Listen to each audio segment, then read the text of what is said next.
अस्सलामुअलैकुम।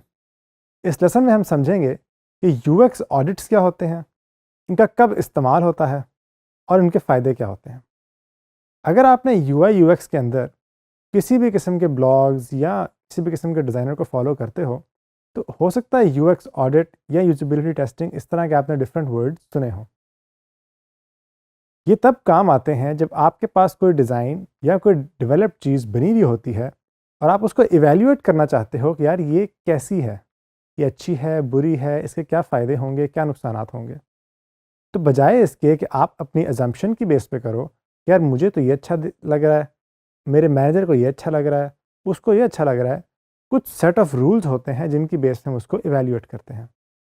होता ये भी अज़म्पशंस की बेस पे है, लेकिन क्योंकि इसके पीछे प्रिंसिपल्स होते हैं, तो इवैल्यूएट करना आसान होता है। आपके सामने जो यूएक्स ऑडिट की डेफिनेशन आ रही होगी, a UX audit is a structured review of a product to identify usability issues, friction या pain points and risks early।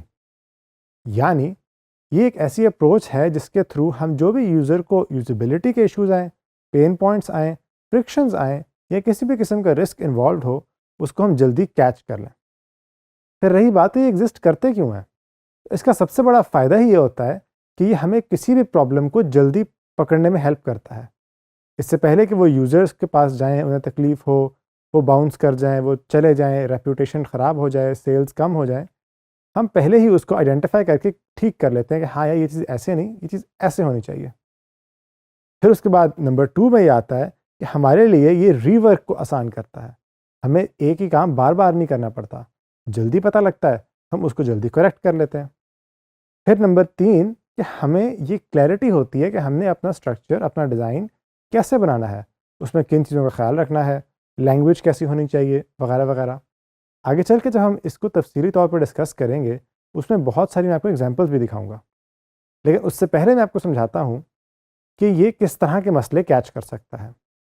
आप इमेजिन करो, जो हमारा ई कॉमर्स गेमिंग स्टोर है, उसको हमने लाइव कर दिया, डिज़ाइन करके, डेवलप करके, अब वो लाइव है, यूज़र्स उसको इस्तेमाल कर सकते हैं।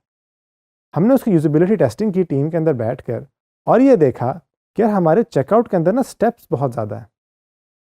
अब ये यूज़र के लिए एक प्रॉब्लम हो सकती है।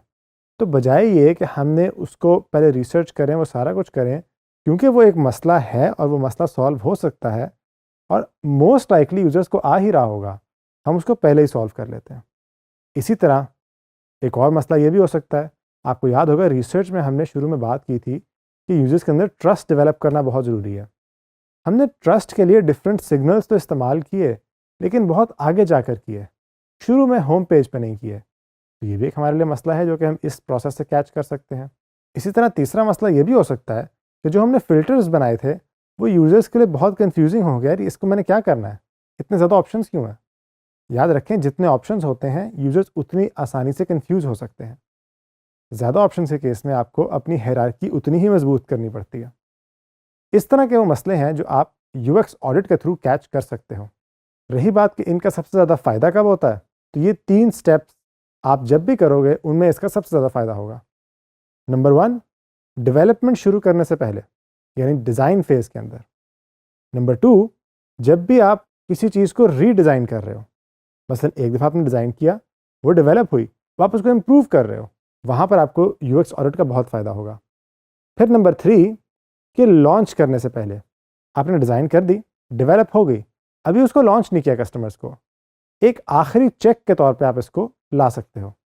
यहाँ पे हम इस लेसन को एंड करते हैं और अगले लेसन्स में हम ये पढ़ेंगे कि यूएक्स ऑडिट्स होते क्या हैं, करते कैसे हैं, वगैरह वगैरह। तो आप हमारे साथ रहिएगा।